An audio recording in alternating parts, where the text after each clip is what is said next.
Ceci est un livre audio autogénéré par Google. Religion et spiritualité. Collection dirigée par Richard Moreau. La collection Religions et spiritualité rassemble divers types d'ouvrages. Des études et des débats sur les grandes questions fondamentales qui se posent à l'homme, des biographies, des textes inédits ou des réimpressions de livres anciens ou méconnus.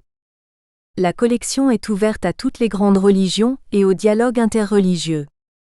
Dernière parution. Georges Bondo, Analogie de l'Avent. Transcendance de l'extériorité et critique anthropologique, 2010. André Thèse, Dieu caché et réel voilé. L'une et l'autre alliance, 2010. Nguyen Dang Truc, Bouddha, un contemporain des anciens Grecs, 2010. Philibert et Dominique Secrétane, Fait et raison. Page religieuse, 2010. Roger Benjamin, Nature et avenir du christianisme, 2009. Philippe Penaud, Le visage du Christ. Iconographie de la croix, 2009. Philippe Penaud, La personne du Christ. Le Dieu-homme, 2009. Geneviève Sioncharvet, Bible et Coran à l'école laïque, 2009. Edgar Lhiby, Théologie et bioéthique chez Karl Rahner, 2009. Philippe Leclerc, Le Christ autrement dit. Essai de théologie interreligieuse, 2009. Jacques Ribs, L'Occident chrétien et la fin du mythe de Prométhée. La rupture fondatrice du monde moderne, 2009. Claude-Henri Vallotton, Suis-je encore croyant ? Un itinéraire spirituel, 2009. Mujjan Momen, Au-delà du monothéisme. Le Dieu de Baha'u'llah, 2009. Bernard Félix, L'apôtre Pierre devant Corneille, 2009. Paul Ngo Dincy, La foi et la justice divine, 2009. Aurélien Lemaillot, Les anges sont-ils nés en Mésopotamie ? Une étude comparative entre les génies du Proche-Orient antique et les anges de la Bible, 2009. Gérard Leclerc, La guerre des Écritures. Fondamentalisme et laïcité à l'heure de la mondialisation, 2009. Paul Wininger, Pour une Église juste et durable, Célibat libre et appel à la prêtrise, 2009. Bruno Bérard, Initiation à la métaphysique, 2008. Yona Duro et Monique Burgada dire, Culture européenne et Kabbale, 2008. 1. Ce que nous disent les évangiles de la rédaction des Actes des Apôtres. 1. Généralité sur la rédaction des évangiles. L'étude des évangiles synoptiques, Marc, Matthieu, Luc, met en évidence des rédactions successives, liées à l'évolution socio-culturelle des premières communautés, ce qui entraîna une catéchèse à adapter aux nouveaux convertis. Il n'est donc pas inutile de résumer ce que ces évangiles nous ont appris sur leur propre cheminement, l'évangile de Jean étant examiné séparément. L'analyse et la récurrence des formes verbales ainsi qu'un vocabulaire spécifique nous ont amenés à proposer que Matthieu, Marc et Luc avaient en commun un canevas sémitique de 250 versets, formant un récit simple mais cohérent et dont la pièce la plus ancienne est un récit primitif de la Passion, particulièrement sémitisant. 1. Chez Marc, le récit de la Passion, Mac. 14,1-16,8, est précédé par un récit apocalyptique annonçant la fin des temps sous la forme d'un long discours de Jésus, chapitre 13.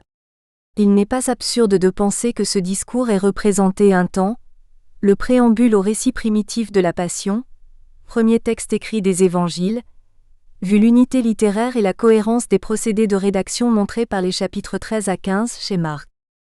Outre la Passion du Rabbi Jésus, ce canevas commun comprend notamment le baptême de Jésus, une prédication en Galilée autour de 5 guérisons accompagnant la parabole du semeur, une multiplication des pains toujours en Galilée, la transfiguration, un enseignement dans le temple de Jérusalem, puis le dernier repas, la passion et enfin la résurrection signifiée aux femmes devant un tombeau vide. L'ensemble ainsi énoncé constitue le chaérigme, la proclamation primitive, révélant une progression en 3 étapes. Un cycle de la semence, don originel de Dieu, puis un cycle du pain partagé, où l'homme est associé à l'œuvre de Dieu, la création, un cycle de l'Eucharistie enfin, où Dieu se fait chair pour diviniser l'humanité à son image. Cette première couche littéraire, que nous proposons d'appeler le canevas des évangiles, paraît correspondre à une proclamation destinée à la communauté de Jacques à Jérusalem. Jésus y est présenté comme un maître et un guérisseur, tourné vers les siens. Un réformateur juif donc, souhaitant comme Ésaïe que toute oreille entende son message. Nul appel à la conversion dans ce canevas, si ce n'est celle du cœur. Au plan des rites eucharistiques, cette première communauté ne connaît du dernier repas que la bénédiction sur la nourriture. Le récit d'Emmaüs de Luc ne parle que de la fraction du pain, tout comme les multiplications des pains en Galilée, reflet du rite eucharistique pratiqué dans la communauté de l'évangéliste au moment où il rédige, ne rapporte qu'une bénédiction sur 5 pains ayant généré 12 couffins de reste. La réforme du judaïsme promue par Jésus aurait pu évoluer lentement, comme toute secte juive spécifique à l'intérieur des différents courants de pensée qui parcouraient Israël au 1er siècle. Esséniens, pharisiens, sadducéens, chacun intégrant à sa manière les contraintes socio-économiques liées à l'occupation romaine. C'était compté sans les gentils, les païens, que l'enseignement libérateur du christianisme naissant enthousiasma. Très vite, ils demandèrent un enseignement traduit dans la langue véhiculaire de l'époque. Le grec, revendication que partagèrent également quelques juifs convertis vivant en diaspora, plus à l'aise dans la lecture du grec de la Septante que dans celle de l'hébreu des rouleaux du temps. 2 problèmes majeurs se posèrent alors aux premiers rédacteurs des évangiles. Une simple traduction se révéla impuissante à transmettre un enseignement aussi savoureux que l'original, à des gens peu formés à l'interprétation de la Torah et ignorants de l'histoire d'Israël. Il fallut donc non traduire mais transposer, trouver des équivalences qui tiennent compte de l'enracinement culturel des nouveaux convertis. Au plan du rite eucharistique, il fallut construire une théologie du royaume de Dieu souverain du temps et de l'espace, invitant les païens à s'associer au dernier repas dont l'histoire les avait privés, avec pour contrepartie une corresponsabilité morale dans les événements de la Passion, auxquels ils étaient tout aussi étrangers. Les textes qui nous sont parvenus montrent donc la trace d'une couche littéraire grecque secondaire, commentant paragraphe par paragraphe, sous forme d'inclusions successives, le canevas sémitique originel. L'ordre des paragraphes. Le juif d'abord, puis le grec rappelle sans ambiguïté le développement de Paul dans la lettre aux Romains datée de 58. Le texte grec complète et universalise le message destiné aux juifs en proposant les mêmes concepts, mais avec des glissements de vocabulaire systématiques, particulièrement visibles chez Marc, le plus précocement terminé des évangiles. Juif. Maître ou rabbi. Le Satan. Les souffles impurs. Rabrouer. Guérir. Toucher, le malade. Les 12. Proclamer, kaérigme. Se dresser, résurrection. Retire-toi en paix. Le soleil, la lune, les puissances des cieux, les anges, signes. Sanhédrin, synagogue, autorité. Une bénédiction. 5 pains brisés. 12 couffins. Grec. Seigneur roi des Juifs. Le démon. Les démoniaques. Enjoindre. Sauver. Imposer les mains. Les disciples. Enseigner. S'éveiller, résurrection. Ta foi t'a sauvé. L'enseignement du figuier, l'été est proche, signe. Frères, pères, parents, enfants, famille. 2 actions de grâce. 7 pains rompus. 7 corbeilles. L'ordre immuable du binôme. Le juif d'abord puis le grec, chaque inclusion grecque étant encadrée par 2 versets parallèles. Un introductif et un conclusif composés des mêmes mots-clés indiquent une construction littéraire appliquant dans les faits les orientations de l'épître aux Romains de Paul. Les Juifs d'abord, primum, les Grecs ensuite. Lettre aux Romains 1,16, 2,9-10. Les doublets grecs représentent un fond de 240 versets environ, commun aux 3 évangiles synoptiques. Ces textes témoignent d'une profonde évolution théologique. À la proclamation ouverte à tous ceux qui ont des oreilles succède un enseignement à la maison, ou dans un endroit désert, réservé aux seuls disciples. De même, le sens des paraboles n'est révélé qu'aux enseignés, afin d'éviter que ceux du dehors, pour qui tout est énigme, ne se retournent et qu'il leur soit pardonné. Mac. 4,12. Nous voyons ici la marque d'une religion des mystères développée par Paul.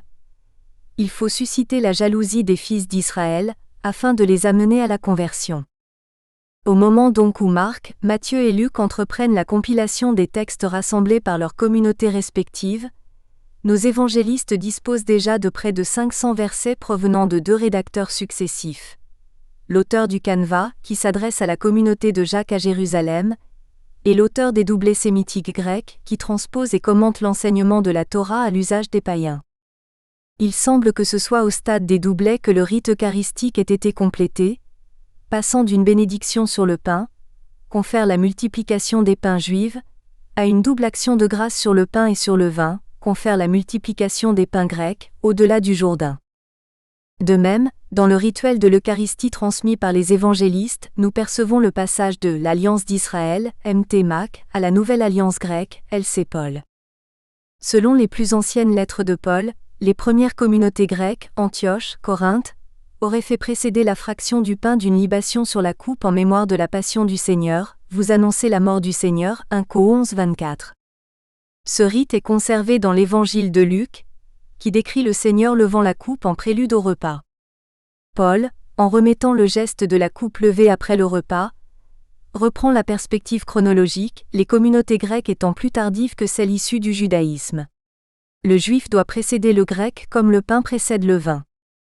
Un seul Seigneur, une seule foi, un seul baptême, une seule Eucharistie, un seul Dieu et Père pour tous, tels sont les piliers de la foi du christianisme naissant, prêt désormais à évangéliser Rome. L'évangile de Marc est le témoin précieux de ce stade rédactionnel. L'évangéliste rajoute peu à ses sources, à peine une cinquantaine de versets se bornant à compléter à 12, 5 sémitiques et 7 grecs, les guérisons opérées par Jésus. La date proposée par la critique littéraire, autour de l'an 70, pour la compilation finale de Marc, paraît raisonnable. Plus tardive, 80-90, apparaissent les compilations finales de Matthieu et de Luc. Elles intègrent en effet 35 épisodes communs, soit 220 versets environ, que l'on désigne couramment sous le nom de deuxième source ou source Q, inconnue de Marc. Les caractéristiques littéraires de ces ajouts, un enseignement mis dans la bouche de Jésus, écrit directement en grec et non traduit, inséré sans versets introductifs et conclusifs, n'utilisant jamais le mot « Christ » ou « un », conduisent à leur attribuer un caractère tardif, bien que certains exégètes aient voulu les considérer comme la source absolue des évangiles. La théologie de cette tradition confluente est cohérente avec ses caractéristiques littéraires. Jésus y est appelé Seigneur ou le Maître des saisons, ou des moissons, l'on y pardonne 7 fois ou 70 fois 7 fois, on récite le Notre Père, les dissensions à l'intérieur de la famille remplacent les disputes entre les tribus d'Israël et les invités à la noce ne sont pas ceux que le roi avait prévus. Enfin, les nouveaux venus, assis sur des trônes, jugeront les 12 tribus d'Israël. Nous avons donc bien affaire ici, à des textes tardifs qui, au travers d'un enseignement de Jésus, marquent la mainmise des nations sur le message des évangiles. La deuxième génération de païens convertis, plus nombreuse désormais que les communautés issues du judaïsme, juge sans complaisance excessive l'entourage juif des contemporains de Jésus. Cependant, au moment où Luc et Matthieu, probablement dans cet ordre, la tradition de Luc étant plus archaïque que celle de Matthieu, terminent leur rédaction, compilation respective, les communautés judéo- et pagano-chrétiennes fréquentent encore les synagogues et observent toujours le calendrier et les fêtes juives, même si les critiques à l'égard des rabbins « Faites ce qu'ils disent, mais ne faites pas ce qu'ils font » se font de plus en plus vives. 2. Problématique de l'Évangile de Jean. Comment situer l'Évangile de Jean, lui aussi une œuvre collective, par rapport aux divers stades de rédaction décelés chez les évangiles synoptiques? 2. Une analyse sémantique et théologique des paroles de Jésus dans l'Évangile de Jean met en évidence 3 démarches entrelacées. Je ne fais rien et ne dis rien de moi-même. Je fais la volonté de celui qui m'a envoyé, dans laquelle Jésus n'est que l'envoyé et le porte-parole du Père, sans projet personnel. Moi je suis le pain, la porte, le pasteur, le chemin, la vérité, la vie, la vigne dans laquelle Jésus se présente, donne à manger et boire à son peuple, témoigne de la gloire de son Père et donne 7 chemins de conversion pour accéder au Père. Dès le commencement je suis, sorti du Père, lumière et sauveur du monde, dans laquelle Jésus s'identifie au Père tout en gardant son être. Ces démarches, témoignant d'une vision christologique en évolution, nous invitent à proposer une rédaction de l'Évangile de Jean par phases successives sur quelques dizaines d'années. L'événement clé se situe, comme chez les synoptiques, Au moment de l'unification des rites eucharistiques entre les traditions palestiniennes, bénédiction sur le pain, pratiquée autour de Jacques à Jérusalem, et antiochienne, le rite de la coupe levée, double action de grâce, pratiqué chez les païens convertis. La rédaction la plus ancienne, recueille 60 versets sémitiques communs aux synoptiques, baptême, pain partagé, procession des rameaux et passion de Jésus, puis nous décrit en grec un Jésus historique remontant linéairement de la Galilée à Jérusalem au rythme des fêtes juives, en suivant la rivière du temple chantée par le prophète Ézéchiel. Nouveau Moïse, il nourrit son peuple à la juive, 5 pains donnant 12 couffins de reste, non de la manne, mais du pain de vie. Nouvelle Élie et nouvelle Élisée, il est le vainqueur de la mort. Le retour à la vie de Lazare entraîne la conversion de Marthe, nouvelle veuve de Sarepta, et de Marie, nouvelle Sunamite. Il est le bon berger d'Israël. Nouveau roi David, il investit Jérusalem par les conduites d'eau, de Bethsata au nord, à Siloé au sud-est, en guérissant le S aveuglesse et le S boiteux X, réputé suffisant pour défendre la ville. Il y complète la loi du Père, en écrivant de son doigt sur le sol du sanctuaire du temple. Mais Jérusalem ne veut pas du Messie d'Israël. Il sera l'agneau de Dieu dont pas un os ne sera brisé. Aussi, sa parole jugera les hommes à la fin des temps. Nous ne saurons jamais si ce premier récit comprenait à l'origine un procès juif et le récit de l'institution de l'Eucharistie, comme chez les synoptiques. Une rédaction postérieure, une théologie de l'Eucharistie offerte aux nations, va bouleverser ce schéma simple en mettant en scène un Jésus ressuscité, en mouvement de Jérusalem vers la Galilée, comme annoncé par les synoptiques. Une fois ressuscité, je vous précéderai en Galilée, Marc 14,28. Il vous précède en Galilée, c'est là que vous le verrez. Marc 16,7. Le nouveau temple de Jérusalem, c'est le corps glorieux du Christ en croix offert à toutes les nations. Ils verront celui qu'ils ont transpercé. La source du temple est tarie, remplacée par l'eau et le sang s'écoulant du flanc du crucifié. Il s'écoule jusqu'en Galilée. Le carrefour des nations devient le lieu d'une noce de la Pentecôte, où le vin des Grecs rejoint le pain du dernier repas pascal juif dont les Grecs furent écartés par l'histoire. Les noces de Cana, situées le 3e jour, comme chez Luc le récit d'Emmaüs, représentent pour les nations l'amplification du repas juif des disciples. Mais pour aller en Galilée, il faut passer par la Samarie. Jésus s'y présente comme le nouvel envoyé d'Abraham, rencontrant au puits de Jacob la nouvelle Rebecca. Là, il traite la Samaritaine comme une reine d'une tribu d'Israël. « Donne-moi à boire. » Rien ne dit que Jésus ait bu avec la Samaritaine puis mangé avec les disciples. Ma nourriture, c'est de faire la volonté de celui qui m'a envoyé. Ce Jésus est de même essence que celui rencontré par les disciples d'Emmaüs. Chez Jean, il termine sa visite à Capharnaüm en guérissant à distance le fils de l'officier royal, montrant ainsi son ouverture à tous et sa souveraineté sur l'espace et le temps. Le théologien de l'Eucharistie des Nations complète logiquement l'enseignement de Capharnaüm sur le pain de vie, en y ajoutant le vin, devenu comme le pain, vraie nourriture 6,51-58.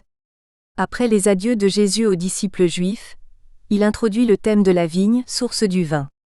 Il dit que le jugement est ici et maintenant, car la communauté johannique est face aux persécutions. Nous sommes après l'année 80.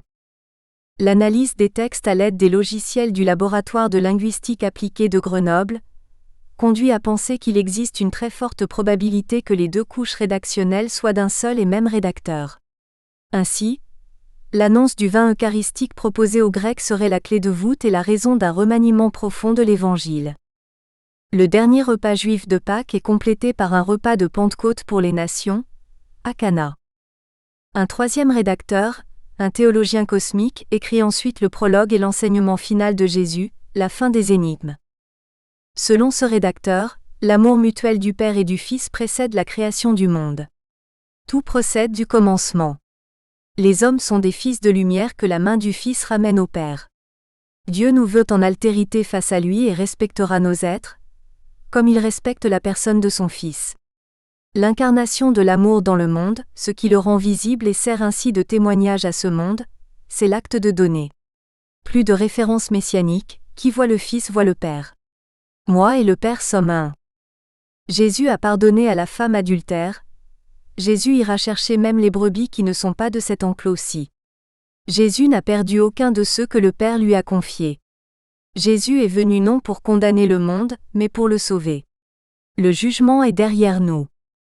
Un ultime rédacteur enfin décrit chapitre 21, le retour des communautés johanniques dans le sein de l'église d'Antioche, au travers d'une parabole sur la pêche qui est une amplification de Luc 5. Il ne cède rien sur le fond, Jean était au pied de la croix. Jean est l'exécuteur testamentaire des dernières volontés de Jésus. Jean, le premier, a compris la résurrection du Seigneur. Le rédacteur remet Pierre et Jean en scène alors qu'ils sont morts depuis longtemps, mais le problème de leur héritage respectif demeure. Le disciple qui reconnaît le Seigneur depuis la barque ne peut être l'un des rédacteurs précédents, mais il prolonge leur discernement, il voit le premier le Seigneur.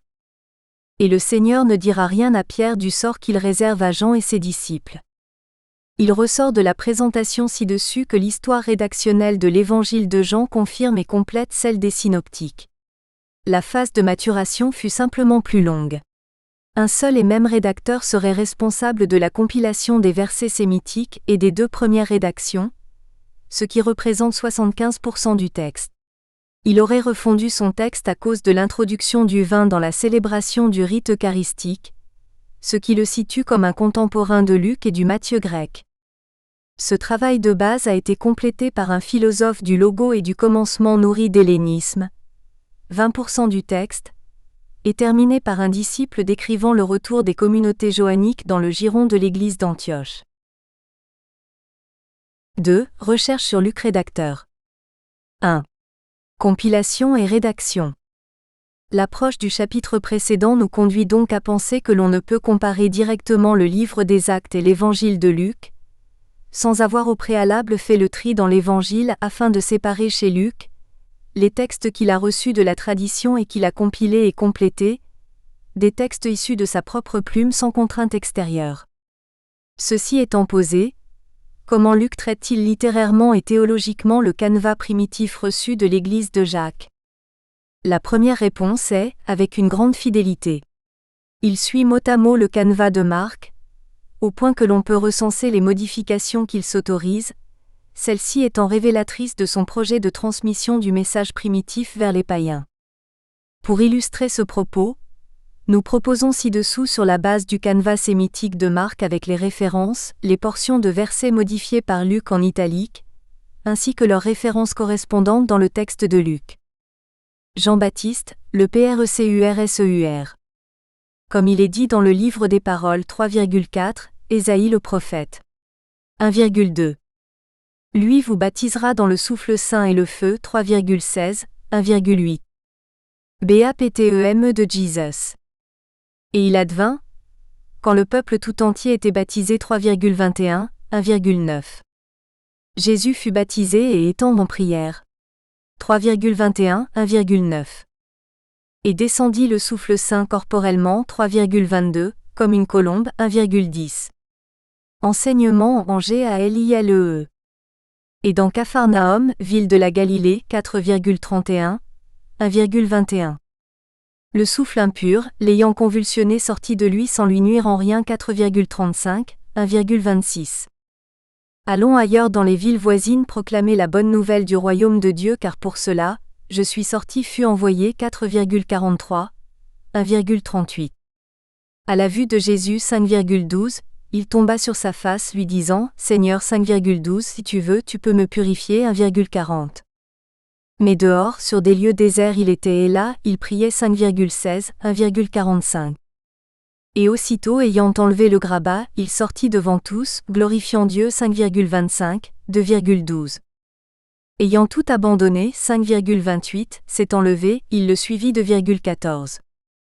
Et Lévi fit un grand banquet 5,29, et il lui advint d'être étendu dans sa maison 2,15. Avec les percepteurs il mange et il boit 5,30, 2,16. Enseignement au 12. Et il monte dans la montagne pour prier 6,12, 3,13. Et vinrent sa mère et ses frères se tenant dehors et ils ne pouvaient entrer à cause de la foule, 8,19, 3,31. Du grain, l'un tomba auprès du chemin et fut foulé aux pieds 8,5, et les oiseaux du ciel le dévorèrent 4,4. Celui qui sème, sème la parole de Dieu 8,11, 4,14. Ceux qui entendent la parole dans un cœur bel et bon, 8,15, portent du fruit 4,20. Qui donc est celui-ci qu'au vent et à la mer il commande 8,25, et ils lui obéissent 4,41. Jesus chez les Grecs. Et il vint dans la contrée des Gérasséniens 5,1, qui est en face de la Galilée 8,26. Le rencontra sortant des monuments 5,2, et non d'une maison 8,27. Et il les autorisa. Et étant sorti de l'homme 8,33, les souffles impurs 5,13. Et ils, toute la multitude de la région, 8,37, lui demandèrent de s'éloigner 5,17. Et il fit appel à lui, disant : Ma fillette est à l'extrémité, viens dans ma maison 8,41, lui imposer les mains 5,23. Et il appelle près de lui les 12 et il les envoya proclamer le royaume de Dieu 9,1, 6,6. Et Jésus sortit dans les bourgs de Césarée de Philippe et quand il était priant seul, 9,18, il interrogeait ses disciples, disant 8,27. Et il les porta en haut dans une montagne pour prier, 9,28, 9,2. Enseignant, j'ai porté mon fils jusqu'à toi, 9,17, daigne jeter un regard sur mon fils, mon unique, 9,38. Qui m'accueille ne m'accueille pas moi, mais celui qui m'a envoyé, 9,37. Car le plus petit parmi vous tous, celui-là est grand, 9,48. Et aussitôt il regarda et il le suivait. 10,52, glorifiant Dieu, 18,43. Jesus à Jérusalem. Et ils lui jettent leurs vêtements 11,7, et firent monter Jésus sur l'ânon 19,35. À mesure qu'il avançait 19,36, beaucoup étendirent leurs vêtements en tapis dans le chemin 11,8. Et ils vinrent dans le sanctuaire, annonçant la bonne nouvelle 20,1, et vinrent près de lui les chefs du sacerdoce, les scribes et les anciens 11,27. N'avez-vous pas lu ce texte 20,17, de l'Écriture, la pierre qu'ont mis au rebut les bâtisseurs 12,10. Au sujet du réveil des morts, Moïse lui-même appelle Seigneur 20,37, le Dieu qui lui dit : Moi je suis le Dieu d'Abraham, le Dieu d'Isaac et le Dieu de Jacob, 12,26. Lui-même David a dit dans le livre des Psaumes, 20,42, 12,36. Lorsque vous aurez vu Jérusalem encerclée par des armées. 21,20, 13,14. Le soleil sera obscurci et la lune ne donnera pas son éclat. Les étoiles tomberont du ciel 13,24, et sur la terre une anxiété des nations 21,25. Passion, mort et résurrection. Et Satan entra en 22,3, Judas Iscarios qui était l'un des 12. 14,10. Et s'étant relevé de la prière, il vient et les trouve dormants 14,37, de tristesse 29,45. Et quand arriva le jour 22,66, ils emmenèrent Jésus près du chef du sacerdoce 14,53.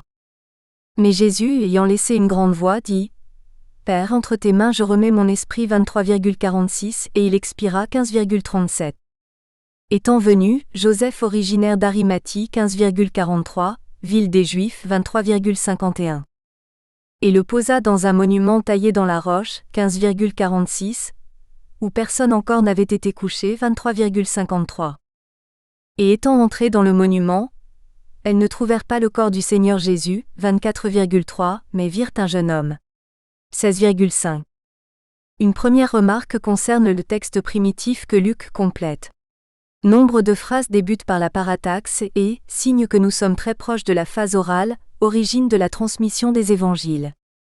Une deuxième remarque est que Luc s'adresse à une communauté qui semble n'avoir qu'un accès bibliographique, avec l'Ancien Testament. Pour les Juifs, les prophètes sont paroles de Dieu et leur message passe par le commentaire des rabbins à la synagogue. Pour les lecteurs de Luc, les paroles d'Ésaïe sont dans le livre du prophète, le chant de David sur le Seigneur est dans le livre des psaumes et le psaume 117. La pierre mise au rebut par les bâtisseurs est devenue pierre d'angle, est un texte de l'Écriture. Une troisième remarque est que des mots comme Seigneur et Bonne Nouvelle sont anticipés dans la vie historique de Jésus. Les villes voisines de Capharnaüm reçoivent la bonne nouvelle du royaume de Dieu, les 12 sont envoyés proclamer le royaume de Dieu. Ils annoncent la bonne nouvelle jusque dans le sanctuaire de Jérusalem, et continueront à l'annoncer dans les actes sous la forme grecque d'évangéliser, qui signifie la même chose. Une quatrième remarque concerne les explications que Luc ajoute au texte primitif, pour en faciliter la compréhension pour des étrangers. Capharnaüm est une ville de Galilée. La contrée des Géraséniens est située en face de la Galilée, et Arimathie présentait une ville des Juifs. Le récit apocalyptique sur les signes dans le ciel annonçant le retour du Fils de l'homme est transposé par Luc sous la forme d'armées encerclant Jérusalem, ce que tout païen peut comprendre. Les dérèglements du soleil, de la lune et des étoiles, annoncés originellement aux seuls Juifs, entraînent, sur terre, l'anxiété des nations. Luc est l'évangéliste du Jésus en prière, 6 fois dans les exemples cités, et les malades guéris glorifient Dieu, une expression conclusive que nous retrouverons dans les Actes. Selon Luc, toutes les nations sont appelées à la conversion et au baptême. Ainsi, quand le texte primitif fait dire à Jésus, « C'est pour annoncer la bonne nouvelle du royaume que je suis sorti, du village », Luc fait dire à Jésus, « que j'ai été envoyé ». Luc se situe avec les nations. Luc enfin, refuse de charger le peuple juif en tant que tel. C'est Satan entré chez Judas, qui est responsable de la trahison et non Judas en tant que juif. 2. Source et Évangile de Luc. L'Évangile de Luc, voir ci-dessous, est un document composite résultant de 3 sources imbriquées. Le canevas sémitique primitif commun aux 3 évangiles synoptiques, 250 versets, partiellement repris par Jean pour 60 versets. Par extension, nous intégrerons dans cette source les doublets grecs, 240 versets, répondant directement aux séquences sémitiques, eux aussi communs aux évangiles synoptiques et utilisés par Jean dans son récit de la Passion, chapitres 18 et 19, ce qui constitue un argument de poids pour affirmer que le récit de la Passion selon saint Jean est aussi ancien que celui des synoptiques. Les épisodes du canevas sémitique repris par Luc sont signalés ci-dessous, en référence à l'évangile de Marc. La deuxième source. Une deuxième couche rédactionnelle, appelée deuxième source ou source Q par la critique littéraire, complète l'enseignement de Jésus, sous forme de discours. 35 épisodes communs à Matthieu et Luc. L'examen de ce corpus, selon les critères appliqués au texte de Marc, conduit à classer sans ambiguïté la deuxième source dans le récit grec. Jésus y est appelé Seigneur, jamais Christ, et s'adresse aux commençants, petits enfants, dans la foi. Les démons sont grecs, on récite le Notre Père, on pardonne 7 fois, la famille est éclatée à cause de la foi, les invités au repas ne sont pas ceux que le maître de maison avait prévus à l'origine et les nouveaux venus jugeront dans le royaume, les 12 tribus d'Israël. Ces sections, rajoutées tardivement, sont introduites dans le texte antérieur comme dans un texte moderne, c'est-à-dire sans l'aide de versets parallèles introductifs et conclusifs. Les épisodes présentés en caractères italiques gras témoignent du Luc rédacteur. Ils ne figurent dans aucun autre évangile. Ils constituent donc la référence de la rédaction lucanienne, que nous chercherons à retrouver dans certaines parties des Actes. 3. Luc rédacteur. Laissons pour l'instant les recherches sur le vocabulaire employé par Luc, nous aborderons cet aspect dans le prochain chapitre. Il recueille tout d'abord une tradition de l'enfance de Jésus à Nazareth. Dès le 8e jour après sa naissance, il montre Jésus au temple de Jérusalem où il est accueilli par Siméon et Anne. Luc veut ainsi démontrer que la tradition prophétique d'Israël a survécu à la rationalité grecque envahissante, et que Jésus-Christ est bien le fils de David, prophète messianique attendu. Dans la ligne de Siméon et Anne, Jean-Baptiste le précurseur proclamera l'ultime annonce. Jésus est continuateur et révélateur de la mission de Samuel, dont la mère, Anne, préfigure la Vierge Marie, comme le montrent les relations étroites entre le cantique d'Anne et le Magnificat. Samuel comme Jésus sont les fruits de maternités impossibles aux yeux des hommes. Anne est stérile. Évangile selon Luc. Tableau 1, l'Évangile de Luc et ses sources. Rappel. Texte droit, la source est sémitique, ref Marc. Texte italique, deuxième source. Texte italique gras, ajout de Luc. 3. Luc rédacteur suite. Comme avant elle, les femmes de patriarches et comme le sera après elle, Élisabeth, la mère du Baptiste, LC 1 5-25. Marie est vierge, promise à Joseph, LC 1,27. Pourtant l'ange lui annonce la naissance d'un fils de David dans des termes où cette fille d'Israël ne peut que reconnaître l'écho de la promesse faite au roi David lui-même, 2 7,11-14. La prédication de Jésus chez Luc oublie la Galilée et insiste sur Jésus continuateur d'Élie et d'Élisée, 1 R 17 à 2 R 2. Luc est le seul évangéliste à rappeler qu'Élie fut envoyé à la veuve de Sarepta, une étrangère, qu'il nourrit d'une jarre d'huile et d'une farine inépuisable, annonce de la multiplication des pains, et qu'il rendit la vie à son Fils unique, annonce de la résurrection 1 R 17 à 24. Il est le seul également à rappeler la guérison de Naaman le lépreux syrien, par Élisée. Comme Élie et Élisée, Jésus sera rejeté et persécuté par son peuple. Comme Élie, Jésus sera enlevé au ciel selon le vieux principe biblique que le maître ne peut pas être en dessous du serviteur. Un dernier aspect de la théologie de Luc est l'ouverture vers les Grecs et l'universalisation du message évangélique. Luc le résume dans son dernier additif avant le récit de la Passion, où Jésus s'invite chez Zachée. Aujourd'hui, le salut est venu pour cette maison car lui aussi, Zachée accédant à la foi au Seigneur, est un fils d'Abraham. En effet, le Fils de l'homme est venu chercher et sauver ce qui était perdu, LC 19,10. Si l'on reprend dans l'ordre les textes que Luc a rajoutés dans le canevas qu'il a reçu, voir section 3 à 4 infra, il est aisé de saisir que Luc raconte toujours la même histoire, opposant un juif d'origine fils d'Israël, qui ne fera pas partie des élus sans conversion, à un humble étranger, fils d'Abraham, qui lui sera sauvé. L'obstination de Dieu à sauver tous les hommes est développée avec force dans les 3 paraboles de la brebis, 15,3-7, de la pièce 15,8-10 et du fils prodigue retrouvé 15,11-32. Ce dernier récit nous décrit la conversion d'un païen, revenu de la mort à la vie, retournant chez les ouvriers de son père, appelé domestique dans la suite du récit, manger le pain surabondant. Son frère aîné, le juif qui a toujours obéi aux ordres de son père, la Torah, n'arrive pas à appeler frère cet intrus, ton fils que voici 15,30. Ainsi, le Fils de l'homme vient-il chercher et sauver ce qui était perdu. Luc plaide pour tous les convertis des nations. En résumé, les indices rassemblés ci-dessus tendent à prouver que Luc l'évangéliste des païens a développé une théologie originale insistant sur Jésus prophète et roi, mais qu'il a délibérément expurgé son canevas de l'essentiel de sa judéité. Plus de citations explicites de l'Ancien Testament et des psaumes. Suppression du nom des disciples et des femmes, même dans les cas où leur rôle est positif. Suppression du rôle de Jean le Baptiste comme nouvel Élie. Atténuation du contexte galiléen et du rôle de Pierre. Luc cherche à convaincre les Grecs que la mort de Jésus n'est pas un huis clos juif, mais l'acquittement d'avance par Dieu d'une dette contractée par l'humanité tout entière. La prédication de Paul suivra la voie ouverte. 3. Les sources des actes. Le plan des actes des apôtres est explicité par une directive de Jésus à son entourage.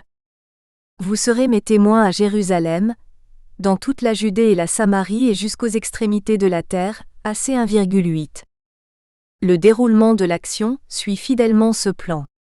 Après une courte introduction de Luc rappelant que ce livre est le second adressé à Théophile, celui qui est attiré par Dieu, le récit se déroule en 3 lieux successifs animés par des personnages différents. Pierre à Jérusalem, chap. 1 à 4. Pierre, Jean, Barnabé et Philippe en Judée et en Samarie, chap. 5 à 14. Paul en Asie, Grèce et Rome, chap. 15 à 28. Les commentateurs se sont bien évidemment demandé si les actes provenaient de la seule rédaction de Luc, ou si celui-ci avait compilé des sources antérieures. La plupart du temps, ils ont recherché ces sources au travers des personnages mis successivement en scène et ont abouti aux 3 ensembles annoncés ci-dessus, avec des incertitudes sur les limites, certaines séquences paraissant imbriquées. R. Brown rappelle même les petits résumés, ou les transitions rédigées par Luc pour unir les différentes séquences. Tirant la leçon de ces démarches, et mise en garde par la complexité des couches littéraires successives ayant donné naissance aux 4 évangiles canoniques, nous proposons d'aborder le problème en oubliant les personnages et en recherchant dans le texte des actes des éléments archaïques de vocabulaire que les évangiles nous ont rendus familiers. 1. Traces d'archaïsme dans la section Pierre à Jérusalem. Et voici. 1,9-11. Le récit de l'ascension est scandé au rythme de la respiration. Il pourrait témoigner d'une phase orale primitive. Les écrits de Luc rapportent en effet deux récits de l'ascension. L'un à la fin de son évangile, Luc 24,51-52, qu'il situe vers Béthanie, l'autre au début des Actes, ayant pour cadre Jérusalem, un peu plus de 40 jours après Pâques. Les récits ont d'autres points de différence, notamment avec la présence dans le récit des Actes de deux messagers de Dieu, vêtus de blanc, qui interpellent nommément les témoins galiléens de la scène pour les envoyer en mission. Ce texte des Actes paraît plus en ligne avec les évangiles de Marc et de Matthieu lors du dernier repas, où Jésus, après avoir annoncé sa fin prochaine, ordonne aux disciples de quitter Jérusalem et de se diriger vers la Galilée, ce que les messagers répéteront dans le tombeau vide. Le raisonnement nous conduirait donc à admettre que Luc a intégré dans son canevas des Actes une ascension déjà rédigée par un tiers, et qu'il s'est donc interdit toute harmonisation ultérieure, ce récit ayant déjà circulé comme enseignement dans la communauté de Jérusalem. Nous noterons que nous avons déjà signalé cette problématique chez Luc dans son évangile, lors d'un moment aussi important que l'institution de l'Eucharistie. Luc, en effet, est le seul des trois évangélistes synoptiques à avoir décrit deux levées de coupe. L'un au début du repas, Luc 22,17. Il reçut alors une coupe et après avoir rendu grâce, il dit : « Prenez-la et partagez entre vous. Car je vous le déclare, je ne boirai plus désormais du fruit de la vigne. » L'autre, le repas terminé, Luc 22,20. Et pour la coupe, il fit de même après le repas, en disant : « Cette coupe est la nouvelle alliance en mon sang versé pour vous. » Ces deux rédactions sont très proches du récit de l'institution de l'Eucharistie transmis par Paul dans sa lettre aux Corinthiens, ICO 11,23-30, réputé être le plus ancien témoignage de rite eucharistique. Deux clés de lecture ignorées de Matthieu et Marc apparaissent dans ces textes. La répétition voulue du vous. Voici ce que j'ai reçu du Seigneur et que je vous ai transmis. ICO 11,23. Ceci est mon corps qui est pour vous. 11,24. Cette coupe est la nouvelle alliance en mon sang, toutes les fois que vous boirez. 11,25. Car toutes les fois que vous mangez ce pain et que vous buvez cette coupe, vous annoncez la mort du Seigneur jusqu'à ce qu'il vienne. 11,26. Voilà pourquoi il y a parmi vous. 11,30. Nulle rupture dans la pensée de Paul. L'utilisation du vous encadre et soutient l'ensemble du récit de l'institution de l'Eucharistie, ce qui veut dire que ce sont bien les Corinthiens qui sont conviés au repas aujourd'hui et non les 12 du repas historique juif présidé par Jésus. La nouvelle alliance. Matthieu comme Marc ne connaissent que l'alliance, prolongée et accomplie par le sacrifice de Jésus-Christ. Luc comme Paul en sont déjà à la nouvelle alliance, ce qui implique une distinction avec l'ancienne et l'ouverture aux Grecs de l'Église judaïsante de Jérusalem, symbolisée dans le récit des Actes par la démarche de Pierre vers le centurion Corneille. Pierre devra venir s'expliquer à Jérusalem sur sa vision, lui indiquant qu'il n'existait pas de nourriture impure et donc pas d'obstacle à partager la table quotidienne, et donc l'Eucharistie avec les païens. Mais pour un historien, ceci dut prendre quelques années, pendant lesquelles judéo-chrétiens et grecs convertis célébrèrent séparément la fraction du pain. Pour des Grecs, quoi de plus naturel que de faire mémoire par une libation, le lever de coupe, de ce repas historique juif dont l'histoire les avait privés ? Quoi de plus naturel également que de placer ce geste à l'inauguration du repas partagé, et de l'intégrer dans leur évangile ? Au moment donc, où Luc entreprend la compilation de son évangile à l'usage des gentils, le manuscrit grec dont il dispose contient déjà le rite de la coupe levée au début du repas. Luc ne peut le supprimer puisqu'il représente le témoignage de la communauté qui le reçoit. Il le préserve donc et le complète du deuxième lever de coupe à la fin du repas, qui a le mérite de résumer dans l'Eucharistie l'histoire de l'expansion de l'Église. Le partage du pain par la communauté de Jérusalem complété par la coupe levée des gentils à la fin du repas. Cette longue digression autour du rite eucharistique nous permet de conclure d'une manière identique pour le double récit de l'Ascension.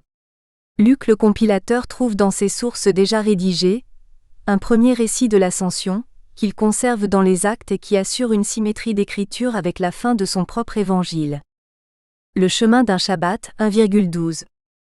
Allusion juive à la distance de déplacement autorisée un jour de Shabbat. 1,23-26. Le tirage au sort du nouveau disciple est scandé par la respiration orale. Le vocabulaire indique que les sorts sont tirés à la juive, Urim et Tumim, dans le manteau du responsable de la communauté. 1-6. Le récit de la Pentecôte pourrait avoir la même origine que celui de l'Ascension. Une phase orale, le et revient 6 fois. Nous espérons que vous avez apprécié cet aperçu. Pour continuer à écouter ce livre audio sur Google Play Livres, utilisez le lien dans la description de la vidéo.